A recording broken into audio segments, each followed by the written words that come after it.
Hey, you. Yes, you. Listening to the Aggressive Life podcast right now. We need your help to take this show to the next level. One of the ways that you can do that is by leaving a rating and review whenever you listen to podcasts, whether it's Apple, Spotify, or YouTube. Your ratings and reviews go a long way in putting the show in front of new people. So to say thanks, we have something just for you. That would be to say thanks for you actually leaving a review. You can do that and then shoot an email to Dirt with your mailing address, and we'll send you a postcard and Aggressive Life sticker. It's all on our system, so leave those reviews, shoot that email, and you'll get something sweet in your mailbox. Let us know at dirt@briantome.com. That's your real That's my new email address. Oh, my gosh. That is awesome. dirt@briantome.com. Let's get on with the show.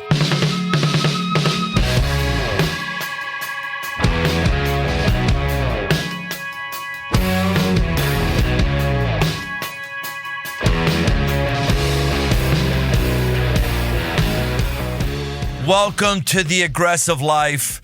Dirt, so many people have an impact on my life. This one comes from my daughter. A very important person. Right. Very, very important. Just so people know, this is not a man podcast. I am a man, in case I at least identify as a man. I am a man, but this is not a podcast targeted towards men, though we have a disproportionate amount of men who listen to it. It's a podcast for people who want to make aggressive moves, be about an aggressive thing in their life. And so my daughter clued me into our guest today, and it's going to be really... In fact, my daughter's actually with us Alina, in the say room. hi. Hi, I'm such a fangirl, I just have to say. And Of me? Of me? No, not. I mean, I have to be of you, but of Kelly, I'm just excited to have her. So why don't you tell everybody who Kelly is then? Kelly is affectionately known all over social media as the car mom. And I started following her when I had 3 little kids and realized I need to know if I can climb into the back with a car seat buckled in or not. And can I fit a double stroller in this car? And so she changed the game for me and how I shop for cars and all of my friends, all of my friends. So I'm just excited because I think she's aggressive and I think she's sweet and I think you're going to like her. Well, and any woman who likes cars is cool by me. She was raised with cars in her blood, and she recognized that there was a huge hole in the auto industry. So she goes out and she creates her own business, her own social media presence, her own platform, helping cars and moms connect. What's the size of the trunk? How many cup holders you'll find in the back? How does the car seat get in and out? All that stuff. This has been an industry that's slanted towards men traditionally.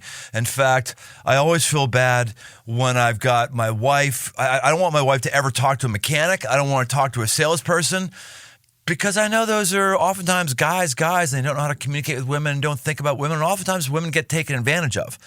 So to have a woman who's a guru, who's had a business, who's just making the old boy network turn their heads is a really, really aggressive move. She's got The Carpool, which is a podcast with her sister Liz. She's an aggressive woman making waves and empower tens of thousands of people on her downline. Her goal is to get car buyers to feel confident as they walk into dealerships and choose vehicles for their families. Today, we're all about cars, all about upsetting million-dollar industries. Welcome to the Aggressive Life, Kelly Stumpe. Thank you. Wow. Probably a top 10 introduction for me. That was amazing. Well, thank you. I'm glad that I've cracked the top 10. Makes me wonder who are the people who are ahead of me, because I want to be like the top 2, not the top 10, the top 2. Well, we'll see how the rest of the episode goes.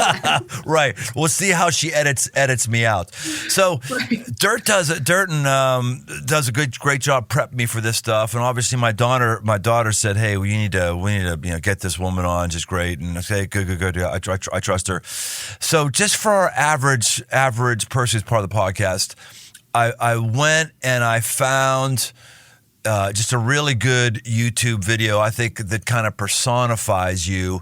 And let's just hear a little bit about what you do. Hey guys, it's Kelly and welcome back to my channel. Today we are on the dealership lot and we are going to talk about trucks. And this is a very important PSA to anybody who has a truck or wants to buy a truck, but is also going to be having kids in car seats. If this is your first time joining me, hey, I'm Kelly and I'm the Car Mom. I review cars for moms and for families. I'm a mom of 3 and I'm a certified child passenger safety tech. Okay, you guys, now trucks historically are great cars for car seats. They have a wide bench. They can typically do all sorts of 3 across combinations, a ton of cargo space, good legroom. I love trucks for car seats. However, it's got to be the right truck, and all 4-door trucks are not created equal. You think by the time it has 4 doors, like it's got to have a spacious back seat, but that is not the case. There are crew cabs and there are quad cabs, and depending on manufacturer, you are looking at a 12-inch difference in second row legroom, which when it comes to car seats, is going to make or break it. Here on the dealer lot, we have 2 different trucks that are almost identical, except one's a crew cab, one's a quad cab. And we are going to show you the difference of what a rear-facing car seat looks like in both of these. Okay, this is the quad cab, you guys. And this is me in the passenger seat, squished, right? I mean, like my knees are like against the dash, and I've got this Kleckling rear-facing car seat behind me, but just not a lot of room for car seats in the slightest. So now let's go take a look at the crew cab. Here we have the crew cab, and this is that same Kleckling infant seat. It's a pretty compact infant seat front to back, but now look at this clearance. This is what I'm talking about. If you had a child, even a small child, or possibly myself, could literally go around this car seat because there's so much extra space. So you're not only talking about good legroom for the driver, you're also talking about for pretty good access to the rest of the bench. Look at this, every seat the same width. We have added lower anchors here. This is a 3 across machine. This could fit 3 of just about anything. So not only do you have more leg room, if you want to do kids in car seats, whether they're rear facing or forward facing, I think this is the much better option. Man, any woman who knows her way around a pickup truck is just fine by me. I love your counsel, but you're a really great communicator. Let's start right there. Have you always been a communicator? When did you learn you could communicate? Because you can have all the social media strategy in the world, but if you can't talk in a mic or talk to a camera and have people want to hear you talk, you have no shot. Have you always been a great communicator? Yeah, I really have. I mean, everyone tells me I'm my father's daughter. I'm the oldest of 5 kids, and I'm by far the most like my dad. And my dad is the ultimate salesman. I mean, he took a used car lot and turned it into 6 franchise dealerships. So he's an incredible salesperson, and he taught me a lot about how to sell. And I think truly like one of my favorite things about myself, and a gift that my mom has always told me I have, is she calls it like the Huckleberry Finn effect, where like I can make watching paint dry the most exciting thing ever. And I think I really have applied that to so much of my content, because I can hype anybody up about anything car related that they didn't even know they cared about, just by like bringing good energy, good information, and delivering it in an engaging way. So yes, it comes very natural. I'm a natural born salesperson. Well, give us the story of how you melded your communication sales techniques with a industry that didn't exist before. Because the car industry is not thinking about moms historically. The car industry is not geared towards women. The car industry is, I was talking with a guy just yesterday as an example, and he said, yeah, I had to buy a minivan. Oh, I feel so bad about it. And I said, why do you feel bad about it? I mean, minivans are awesome. Amazingly manly men drive minivans. In fact, I know some people who, even when their family grows up and leaves, they just love minivans. Yeah, they keep it. So it's hard to go back. Right. I mean, the minivan was kind of the first nod, if you will, to moms, soccer moms. But still, there was not a voice like yours or a business like yours that was connecting the dots with women and cars and choices. So just take us back. How did it all start? Well, it's so funny because it was one of those things that, there was a point in my life where I thought that like cars and motherhood could just never mix. And it's so funny looking back, because that was the answer the whole time. So I started selling cars outside of college in 2016. And my dad he had just acquired a BMW store. And I think like that sounds like fun and shiny. It's like, who wouldn't want to sell BMWs? A 22-year-old who's never bought a car. I didn't want to sell BMWs. I was trying to sell $70,000 cars to men 3 times my age who had bought more cars than I had even ever like sold in my life, even after my first month. And it was a very intimidating jump into the car business. And, you know, people always told me like it was going to come so naturally. I was raised in this, like I'd pick it up.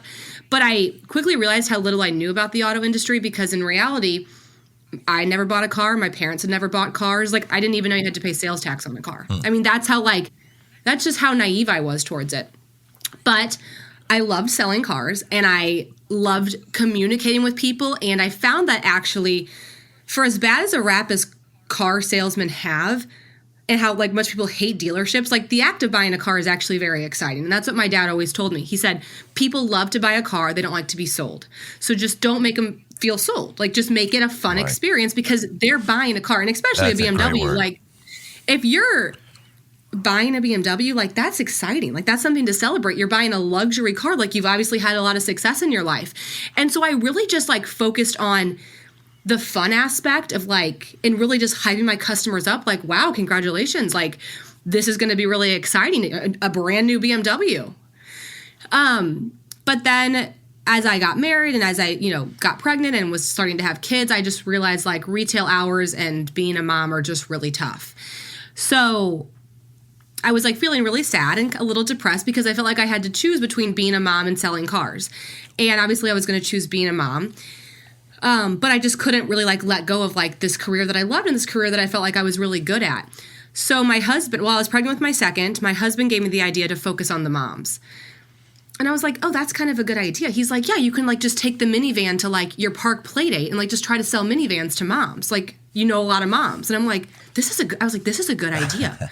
So I kind of just looked at my resources, which was, you know, a baby on my hip and a baby on the way, and 6 used car lots to pull from. And I started just posting reviews and my initial thoughts on cars, thinking that I was just going to like be a St. Louis mom salesperson. But about 30 days into it, like, you know, I had gained quite a few followers pretty quickly. And about 30 days into it, I looked at my analytics, and my biggest city wasn't even St. Louis. Like, my biggest city was New York, and then Texas, and then Charlotte. So I was like, oh, like, this is going to be bigger than just St. Louis.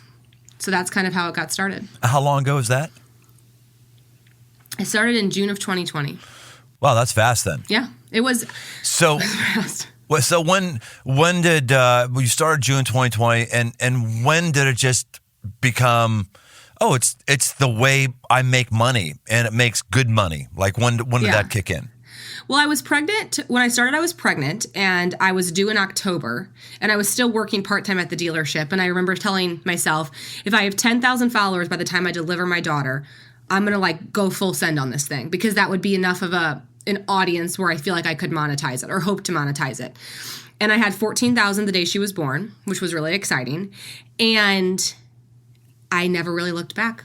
I came out with my first digital product, which was a car buying workbook. And it just took everything I knew about how to buy a car and like, you know, truly like the same forms that a dealership uses. And I just like rebranded them, made them a little cuter, put it all in a shiny bow. And I started selling this digital product, and I sold a lot of them, and I kept growing. And yeah, we've never looked back. My sister came on full time with me starting April in 21. So now we both run it full time. That's fantastic. Well, you're classic firstborn child, right? Yeah. I'm sure you've thought about Textbook. this. Yeah. Textbook, yeah. Which, that's my daughter who's here. She's classic. We just call her the program director. She directs everything in the family, and she gets upset when I don't plan things. Look, I tell her, look, I pay for things, you plan them. So stop your yapper when I'm not planning. Because she's way out in the front. She's got her plan. She's doing her thing. Would you like to defend yourself? You're welcome. That's what I have to say. You are welcome. I keep us on track. That's it. She does that for sure. Well, you mentioned the no one feels like they're getting sold to. They want to get sold. Yeah, we don't want to feel that way. But I bought 2 cars in the last couple years. One I bought for myself. Another one, it was a friend's wife. She wanted to buy him an overland vehicle, and they have scads of money. And so I said, look, I'll go find the vehicle for you, and then you just pay for it. And she said, great, fine, you know. And so I have 2 of these, and I am shocked how lazy the majority of car salespeople are. utterly shocked. I thought, wait a minute, this is not your mojo. You're supposed to be pushy and like asking. No, I finally, once I bought the vehicles, I spent about, a week answering emails from people who said, hey, I'd still like to help you out with the car. And I just said, I would have loved to too. I told you I was a buyer. I was ready to buy, and you just never got back to me. Like, what don't you understand when I say I'm ready to go, and you take 3 days to get back to me? I don't understand. So the people got the sale, just people who follow up, who have drive. There's too few of us. One of my biggest car buying tips, truthfully, is you have to put yourself in control of who you work with, because salespeople are not created equal. And I think my frustration with the industry is we all get like grouped into, these like slimy car salesmen who drink energy drinks and smoke cigarettes. And I'm like, I am nothing like that. Like, I am a good salesperson. And some of my coworkers were like really good people. And it was just like, it felt like a very hard stigma to break through. And then, being a woman in the field, I think I could really like relate to the women who didn't like car buying, because like I didn't always like car selling as a woman. I mean, I frequently got told like I shouldn't dress a certain way. I shouldn't like, getting called the receptionist, asking to speak to a salesperson. So really just like the auto industry in general. I mean, that's a whole other topic, just how both sides of the aisle, I think women really struggle with breaking into auto. But if you really want to just improve your car buying experience tomorrow, you've got to choose your salesperson ahead of time. The salespeople available Saturday at 3 p.m. are not the good salespeople. You think I was never available Saturday at 3 p.m. Like, I had 4 appointments on a Saturday.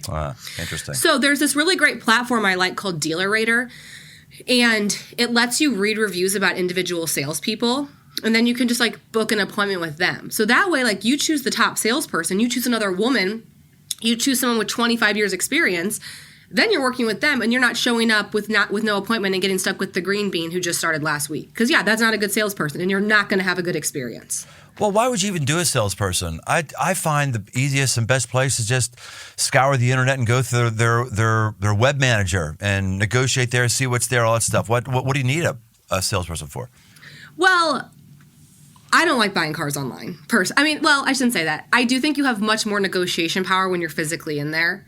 And I think it's a quicker and better experience. I mean, and I have found, I think it's, it's different people want to buy cars different ways, but my audience really values their time as much as their money. So a lot of like the women and moms that I work with, they don't want to, sit on hold, call these dealerships, check all these emails. Like, they just want to go and get a fair deal and check the box and be done. Oh, that's a good word. So I also think there's something to be said about a good and experienced and knowledgeable salesperson, someone who's going to answer your calls if the paperwork gets lost, someone who's going to educate you on the vehicle. A bad salesperson, you're better off doing it on your own. Yeah, that's a good salesperson, word. I really think can make the experience fun. Mine was fun. We went to Starbucks on my test drives. Like, I sent birthday cards. Like, I mean, it was fun. You bought a car for me. We had fun. Yeah, that's a good word. I think when I look for a car, I'm loving the hunt. I like the hunt. Yeah. So finding a salesperson just limits my field of play, because I'm just now that deal or that thing. So that makes sense. But you talk about what you'd like, and this is one of the, I think, geniuses of you is you're reaching an audience of women. You've positioned yourself that way. So what are some of the difference between a male buyer and a female buyer? Am I stereotypical male that I like the hunt? Or is that just me? Like this, because you've really cracked the code on this male-female thing. So just fill us in. Yeah, I think that it's a good question. I mean, I think women definitely have different needs. Women and mothers and even families, they have very different and specific needs when it comes to their car. And I think the problem is there's a lot of misinformation and there's a lot of uneducated people selling what makes a good family car. And truthfully, a lot of that even comes from the manufacturers. Like if, Ford tells you this is the best family car, like why wouldn't you believe Ford? But when you really get down to the nitty-gritty and think about like your functionality and your family, and I mean, I even look back and cringe at some of the things I said as a salesperson when I was talking to families of car seat age kids, because I just didn't know. I was like, yeah, you can fit car seats in here. How would I know? I was 23. I didn't ever put a car seat in a car in my life. I'm just talking out, truly talking out of my ass. Yeah. So I think that first it's been making sure I deliver information that's not available. Like, and my car tours are like nothing else on the internet. And sometimes I even get critiqued for how I don't include information. Like I don't include things like horsepower and torque and suspension. And I'm like, that's a Google search away. Google the horsepower of like a Toyota Sienna. Like it's not that impressive. But my information can't be Googled. It truly can't, because it's as close to unbiased look at how a car would function for a family as I can deliver. And that's really what I think's made my reviews stand out. And I also think it's just like being able to deliver information and what a woman cares about in a car in a way that's not a joke. Like and part of it could probably only be done by another woman, but there's all the salespeople being like, look at all the room for your shopping bags. And it sounds so like misogynistic when they say it. But when I'm like, hey, like this is important. Like, look you can fit, there's 4 cup holders here. This is a really big deal. And I always get so frustrated with the auto industry because they love to act like off-roading is like the pinnacle of like what makes an optimal vehicle. Like every manufacturer shows cars off-roading, cars in the desert, cars doing this. None of those cars are doing that. 0.3% of those cars are ever doing that. Every single Suburban you sell is going to Target. And it's not a joke. And it's not like how a mother feels in her car is just as important as how your stupid gearhead customer feels in his car. So I just got frustrated with this narrative of like, oh, women need this and women need that. They got all this crap. And then these men are celebrated for like taking their like Jeep off-roading one time a year. Like it was just like, it just gave me a little bit of an ick. So it's just kind of changing the information and making cup holders and convenience and safety features just as like fun and sexy as suspension and torque.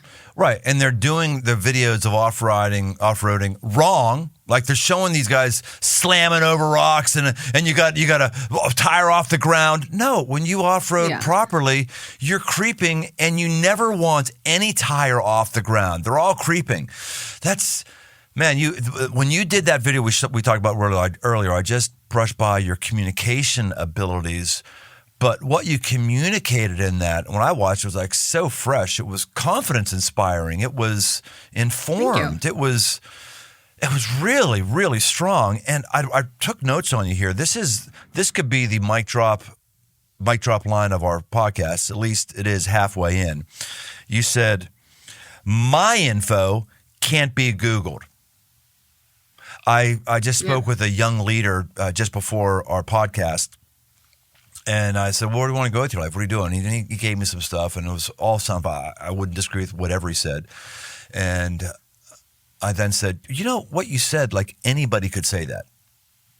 Like if you say, I want to positively influence others, great. Like if you aren't on the positively influence others, you should probably be shot. Like that's not like wonderful. Yeah. What's the thing? And that's what I hear you saying. Like my info can't be Googled. That's a good challenge for all of us. What do we bring to the table that isn't just information out there anyway? I love that. Well, and I think like, sometimes people are scared to have a take. And the car reviewer model, like when you really break it down, is a little biased because most car reviewers get their cars from manufacturers. So they're like very scared to like drag a car through the mud because then like, and let me be clear. I'll never get a Toyota press car again. I've burned too many bridges. Like it's just like I've said too many things. Like what? Tell me what? Like you trashed Toyota? Oh, like you can go watch my Toyota Sequoia video. It's an abysmal family car. It was the most poorly designed full-size SUV I've ever seen. And I've said that multiple times because I'm not going to let a family make an $80,000 mistake. But every other car reviewer is because they need Toyota to send them cars. I don't need anyone to send me anything. Like I just don't. So I have a very supportive family and I will get my cars from my followers. I will get my cars from the dealerships, and my audience will wait. I don't need to be the first one. I don't need to go to their big releases. I don't need to go to their first drive events. My audience will wait till I get my hands on the car, and I will give a completely unbiased and honest review. I've never taken money from a car manufacturer. I never will. And it's just, but if you don't have, a lot of people just are too scared to have a take, and they'll just, if you watch any other car reviewer, not any other, but most car reviewers, they're just going to regurgitate the press kits. And they're just going to do unique camera angles and fancy editing, and all they're doing is reading the press kit from the manufacturer. And I don't even look at the press kit because I don't really care. That's a great word. I know that you're a believer, and there's that one verse in the New Testament where it says, "Fulfill your ministry," and I always have leaned into that. Your, not fulfill your ministry like everybody has that. What is your thing? And what I've been really challenging myself with is, what are the things that I'm only in class in? And as we mature and understand who we are and what our impact can be, we should not be going for best in class. We should be going for only in class. What is the stuff that can't be Googled? What are the things that I do that no one else can do? Where is the needs that I can hit? And that's what I hear from you. You're only in class in this stuff. It's really inspiring. Thank you. Yeah. I take it really seriously, and I feel borderline like very protective over the information, and I not protective in a way where it's like I want to put a paywall, like I'll never do anything like that, but just I've seen so many families get into debt or make bad decisions or unsafe decisions because they didn't have this information. So I feel such a responsibility to make this information free and accessible to everybody out there. Yeah, and as I was watching your thing, your one of the trucks just earlier, I thought, yeah, if I was buying my truck and I had car seats, it'd be really awkward to take the car seat into the dealership or to take the car seat if I buy it on Craigslist or Facebook's marketplace, take it to the guy's house, have him watch me for 5 minutes, try to wrestling into the car seat, see if it snaps in. That'd be just horrible. And just being able to watch your stuff is fantastic. Thank you. I do like to tell people, though, like in my car selling days, you should never be embarrassed to bring a car seat to a dealership. You would be shocked at the things I've seen people ask me if they can fit in the cars. Like, I've had every man in the world brings golf clubs for his 5 Series. I've had people bring, I don't even know what these wooden contraptions were. I don't even want to like have my mind go there, but it was very important that it could fit in there. It was very What? Oh, go ahead. Let's let your mind go there. I have no idea what you're talking about, but I'd love to let your mind. What wooden contraptions do you think we shouldn't be talking about in the aggressive life? Let's say I feel like it was massage table adjacent. I don't know what this thing was, but like it was very important that it could fit in the trunk of this car. And I'm just like, okay. Massage table adjacent. All right, that's another mic drop. I like that. So anyway, your car seats, that is not embarrassing at all. And bring them. You gave your credentials in that video, in all videos, and your credentials words, I can't remember exactly what it was. Safety certified. What is that? You're so close. Yeah. It's called being a certified child passenger safety tech. Okay, what did you do to get certified in that? Truthfully, it's a 40-hour course, and then so you go to you do a course for about 5 days, and then you have to do like X amount of car seat installations and do continuing education every 2 years. And then you're certified. Truthfully, the act of getting certified is not that difficult. Like most firefighters are certified as like part of their training. But also, I like to say all CPSTs are not created equal because there's doing the course and there's practicing it every day. And I probably do close to like 500 car seat installations a year. So I feel like there is a difference. I just feel like there's a difference between your CPSTs. And if you're in like the mom space at all, people love to throw that word out. And you just got to be careful who you're getting your info from because they're not all created equal. So if I wanted to rail on how I hate the child safety seat industry, would you be a person for me to rail on that for, or would you be very protective? No, I'm not. I think it's I'm not. I find it a little toxic. Toxic? I think people really first of all, like I said, this truthfully, like if I'm just laying it on the line, it's not hard to become a CPST. Anyone can, like I said, and this is no shade to firefighters, but firefighters are. And they maybe use it like 2 times in their career. Like, that's just not that big of a deal.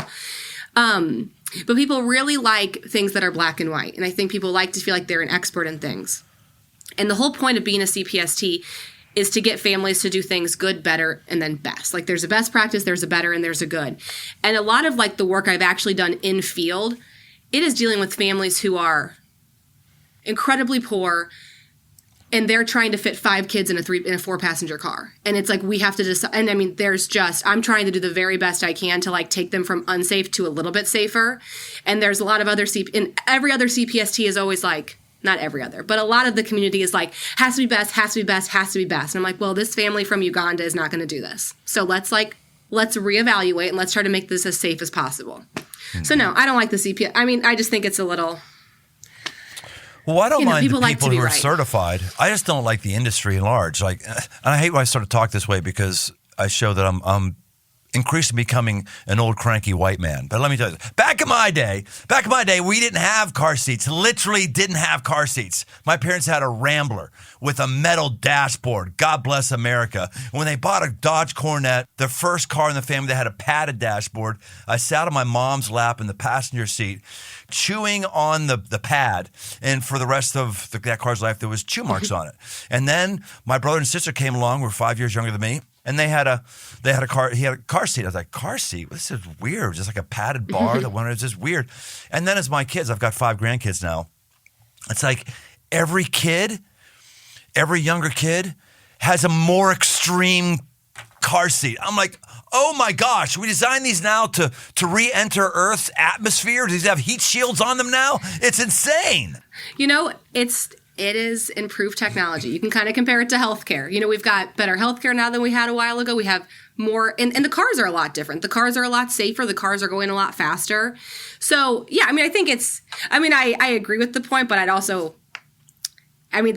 people are safer now. So I think that, people are safer than they've ever been in the vehicles, and that is an exciting improvement. What's the biggest thing that people should be considering with a car that you find again and again that people don't consider? This is a great question. Specifically my audience, specifically families, but really anybody. Yeah. People need to do a better job of forecasting their family growth or what their ownership of the car is going to look like. So I like to use my personal example because it's extreme.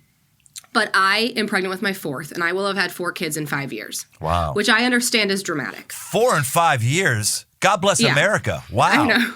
I know.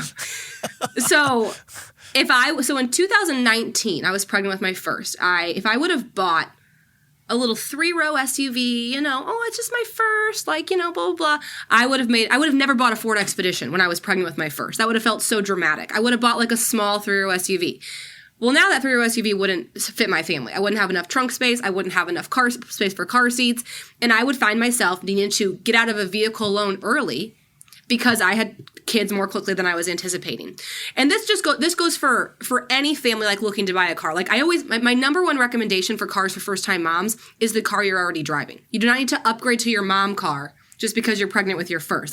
Let's ride out the Toyota Camry for a little bit longer because it'll fit 1 car seat fine. And what you don't want to do is sink your teeth into a 6-year loan on a Hyundai Palisade and then, have a baby and then whoops, it's twins and now you don't fit in that car anymore. So I really think it's just delaying the purchase and then really looking at I know it's nearly impossible to do because we don't always get to control how quickly or how often we have children. But just think is there a possibility that I'm going to have 4 kids in 5 years? Okay, so maybe it's not dramatic to get the minivan for number 1. Maybe it's not because I know I want to keep this car for 10 years and I want something my family can grow into. I've just seen families, carry tens of thousands of dollars in inequity to get a car that fits their family because they made a bad car buying decision when they were pregnant with their first. Yeah, that's a good word. What's your personal car, Kelly? Ford Expedition. Ford Expedition. Mm-hmm. You don't have my favorite. It is? How long have you been doing an Expedition? I'm about to buy my. I kind of have a fluid relationship with cars because I drive the dealership cars, but I am about to get my 3rd. And what does your husband drive?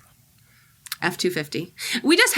I'm really not even that big of a Ford person. I love the Expedition. He loves Fords, but really the rest of the Ford lineup I could kind of take or leave. But I love the Expedition and he loves Ford trucks. Yeah. You also made a really great transition or expansion rather of your brand from going just cars, which you do a great job and you're only in class in, to also just inviting people into your life through different social media posts and other things that you do. It's gone from, my opinion, I need some information that I can't Google about a family car to I like this Kelly chick. I like her. I want to know more about her. Where can I do? What was that transition process or addition like to your life? Well, a lot of it came out of one. I like sharing about my life, and I try to be very relatable and just try to bring like a different, fresh perspective of motherhood, entrepreneurship, car business to the social media realm. But I think we also try to make it very intentional that like, I'm not just trying to be with you for your purchase of a car, because that's like any business, like it's all about customer retention, right? So I wanted to feel like I can help you buy a car, but then I can also help you with all these other aspects of your life. Retention. I like that. Your car ownership. And I also, my bigger goal, like if you ask me like what my biggest goal in my life, in the Car Mom is, it's to get women excited about cars. So I also feel like if you're just here when you're car shopping, then I didn't get you excited about cars. But if you want to stick around, and next thing you know, like I have women who are like on the edge of their seat because the new Traverse is getting released and they're not even in the market for a car, but they're just excited to see what it looks like. That's winning.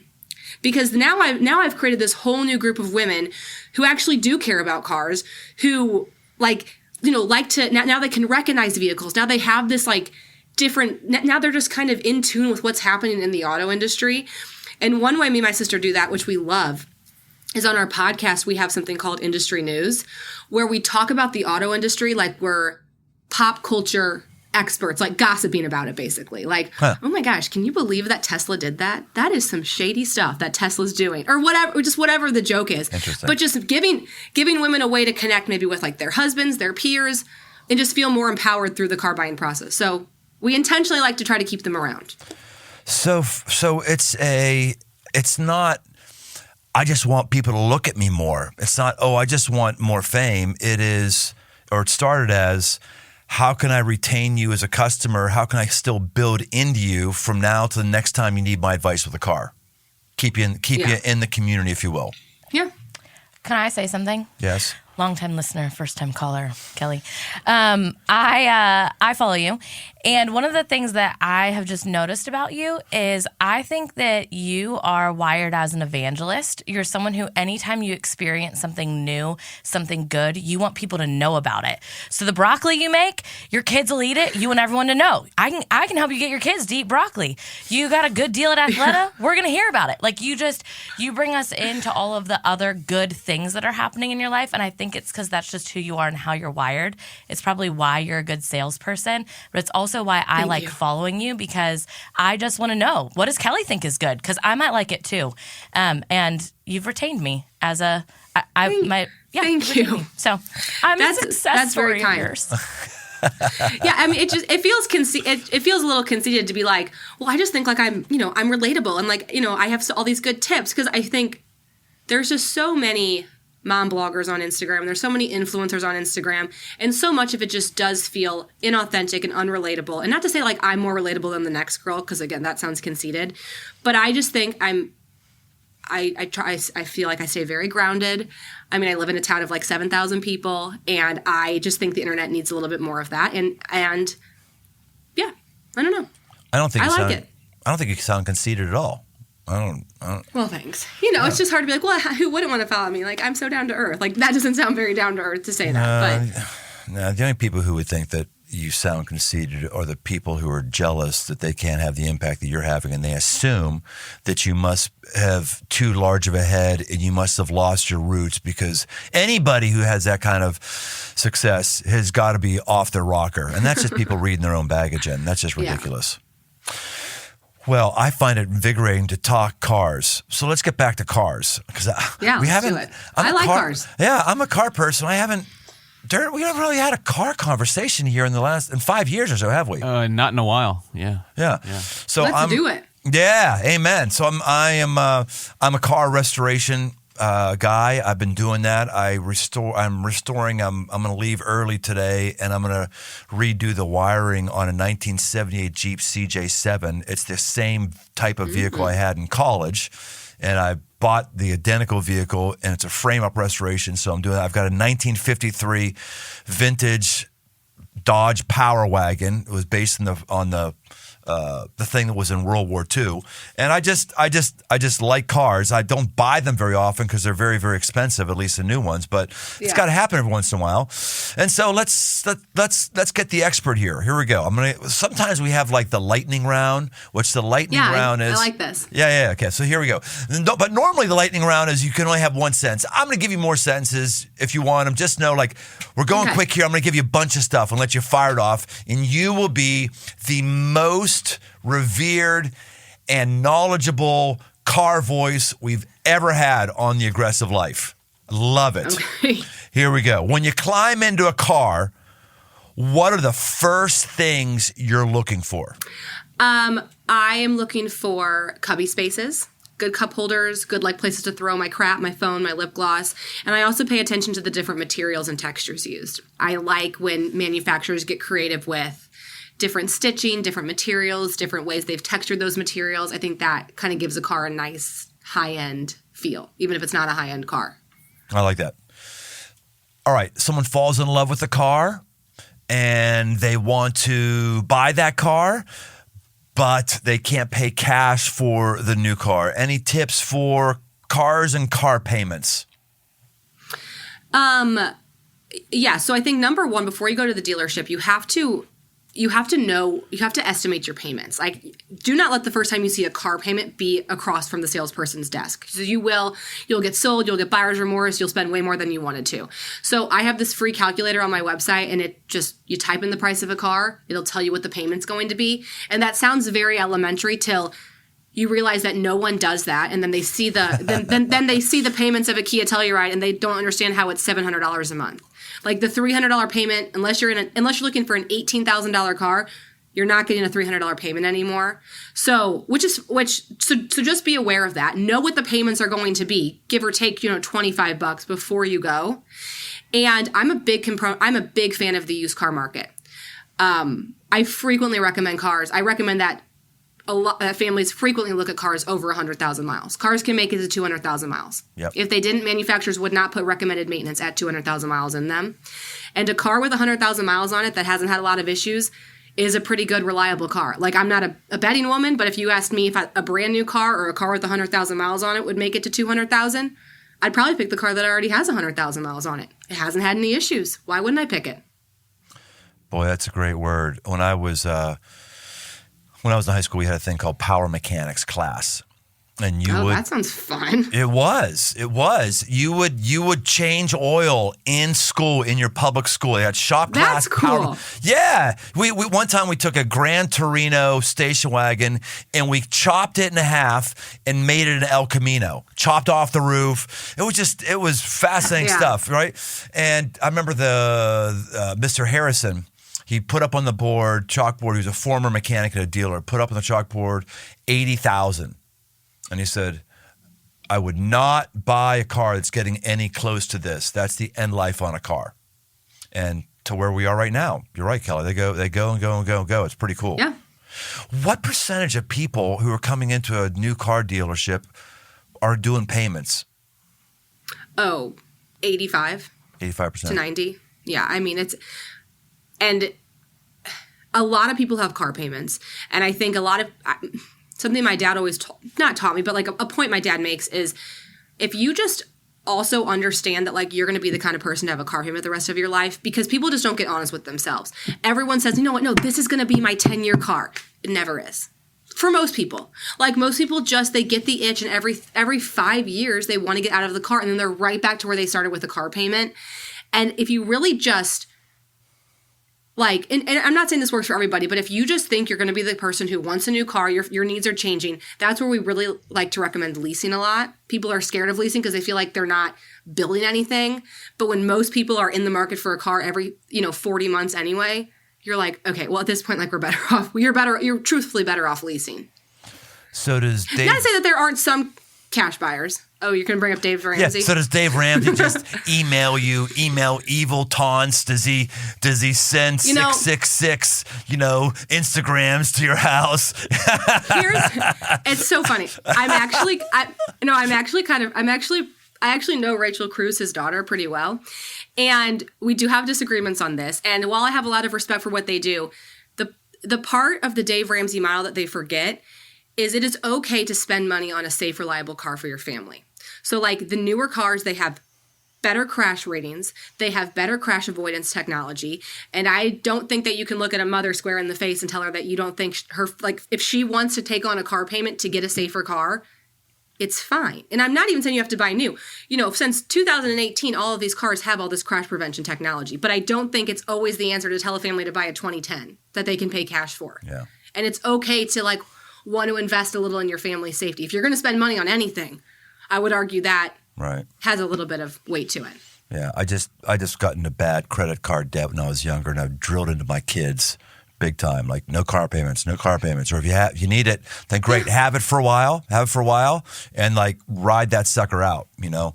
Well, and I think it is encouraging. Like, truthfully, I always like technology's kind of plateaued, especially safety technology. Like, truthfully, a 2018, you can find one with blind spot, you can find one with frontal collision, automatic braking, parking sensors, backup camera. Like, you can find that on a 2018 and get higher mileage. I just told you I'm not scared of high mileage, so I'm not saying you have to buy new by any means. Well, and I was just watching TV the other day, and I think it was Chevy, or there's two back-to-back commercials that came up for car payments at 0.9%.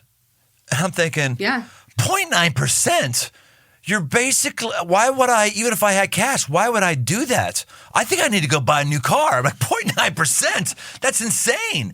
Like I couldn't buy a used car and put it on my home equity credit line and it makes sense.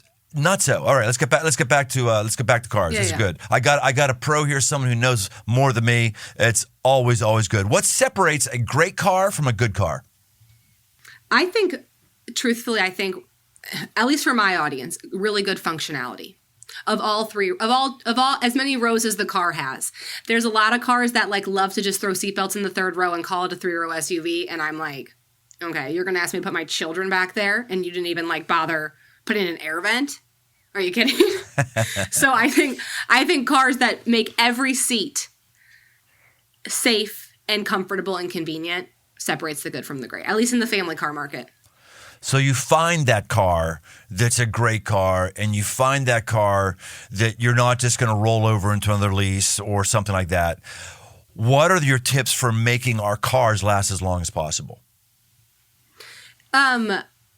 So one, I think it's finding a well-maintained used car. And there's more information on that than ever. So especially if you're in the used car market, what's the Carfax? And what did the dealership do to recondition the car? I think that, and go get an independent inspection from your mechanic. Like, I think those are three things. Like, let's make sure we're buying a good used car. And then it's just taking, truthfully, pride of ownership of your vehicle. So of course we're doing our regular scheduled maintenance on time. And I'm also a really big fan of clean cars drive better. Keep your car nice. Interesting. Get a car wash subscription. Take it through a car wash. Get a yearly detail. After a long winter, spend $150 and get your car detailed. And just have like some real pride of ownership. One, you're going to like your car better. Interesting. And also, it holds your value better. Dealers like to see a car that was well maintained. So if you have service records, and if it was a car that was detailed at least once a year, like, okay, this was a well maintained used car. I might pay them a little bit more for it. Interesting. I like that. What's your opinion on oil change intervals? What do you mean? Well, okay. I'm going to default to do what the manufacturer recommends. Also be aware that not doing it can void warranties. And I think a lot of people don't also realize that. Like, if you don't do your manufacturer's required maintenance, whether it's your basic warranty, your 3 or 36, or your powertrain warranty, I have seen manufacturers completely void warranties because they didn't use premium gas in their car. So in their car required it. So, if you don't want to get bit later, you got to do what they said to do and have a paper trail of it. I got a Dodge Power Wagon, a 2022 Dodge Power Wagon. Before that, I had a 2003 Chevy Silverado 2500. And people are always shocked when I say, I don't change the oil until the computer on the vehicle tells me I should go change that oil. And that's way, way, way past 3,000 miles. Like, oh, no, it's got to be 3,000 miles. You're going to burn up here. And I'm like, okay, I put 200,000 miles on vehicles in the last decade. and you're fine going to whatever. I find that people are just afraid to break from the Jiffy Lube cult of 3,000 miles. It's just stop wasting your money. Well, I mean, I think it depends on the type of car that you have. Because I like I said, I mean, if it's a new car within warranty, you want to be careful about doing that. Yeah. Kelly, what am I not asking you that you wish I would have asked you? What do you want to talk about that we haven't talked about as we come down the final lap here? Oh, it's a good question. I think that I would just want to tell people that, you know, I always get asked about the difference between like a Carvana and a Vroom and a CarMax versus like a local family-owned dealership. And I just am a really big believer that, and I mean, whatever. I mean, I've said my credentials, so obviously I have my whole livelihood to owe to local family-owned dealerships, but I do think it is a better car buying experience. I just think you have to do it right, and you have to take the steps to choose a salesperson, and also really just be the educated consumer, and have fun with it. Truthfully, car buying is fun, and know what you have to put up with, and know what you can't. Like, a question I hate is like. Not hate, but a question I always get asked is like, how can a woman get a salesperson to take her seriously? And I say, you find a different salesperson. Like, I'm so done with like this hand holding in. Like, there's no magic word track I can give you to get like Chip, who's been working there for 45 years, to not call you sweetie. Like that, sorry, he's just going to do that. So like, let's move on. Like, it's not even worth our time or attention. Like, you don't have to put up with anything. But I also think that it's just putting yourself in control and feeling a little bit more empowered and not putting up with it versus like, you know, these word tracks or this education. Like, I just don't think a woman should have to do anything different or change a thing about herself to get taken seriously. I think you should just find a different salesperson. And that's my message to consumers and dealers. I work with a lot of dealers. I have a lot of dealers and salespeople follow me, and they find that content really refreshing because like, I know like people have been burned, and I always I make the joke that I think everyone's a Karen on a car lot because everyone hates buying cars. Right. But you don't have to, and there are good eggs out there. I promise I was a good egg. Like, if I was still selling cars, like I was just good at it, and there's a lot of people out there like that. Kelly, I think you've won a lot of people over. They want more. They want to follow you. They want to buy from you. They want to be with you. So tell us how they do that.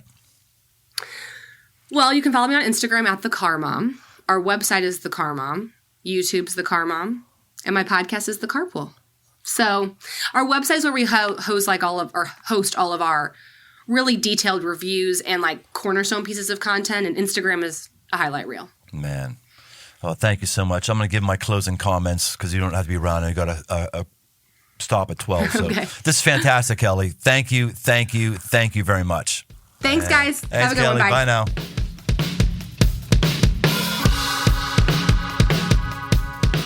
So, Bumbles, was that everything you hoped it would be? Yeah. I think that it's just refreshing to see a woman break into an industry that's been historically male dominated and who has made me, as a mom car buyer, feel confident and like I know what I'm looking for now. Where legit, what she said about you can't Google the things she reviews, it's so true. I didn't know where else to find the things So she's been helpful for me, helpful for my friends, and I think she's just refreshing. Yeah, she absolutely was. And that's what we're trying to do, Dirt, with the Aggressive Life is just get some different voices, some different sectors of the economy, if you will, and learn things. I just thought that was unbelievably invigorating. And I'm going to spend a lot of time thinking about what is it that I can give people that they can't get on Google? What is that? That's the aggressive life. Not just living somebody else's life, not just living the life that you were told to live, not just incremental improvement, but what's the things that God has blessed you with that you could bless somebody else with? Go do that thing. Start structuring your life around that. Start it. You probably can't pull the pin on the grenade and explode your whole life and just start something new, but start making moves. When something makes your head tilt, maybe that's God making your head tilt, and you need to go in the direction of that tilt. That's what we're about here. Get going on it. We'll see you next time on The Aggressive Life. Thanks for joining us on this journey toward aggressive living. Find more resources, articles, past episodes, and live events over at briantome.com. My new books, repackaged edition of the 5 Marks of a Man and a brand new 5 Marks of a Man tactical guide are open right now on Amazon. If you haven't yet, leave this podcast a rating and review. It really helps get the show in front of new listeners. And if you want to connect, find me on Instagram at Brian Tome.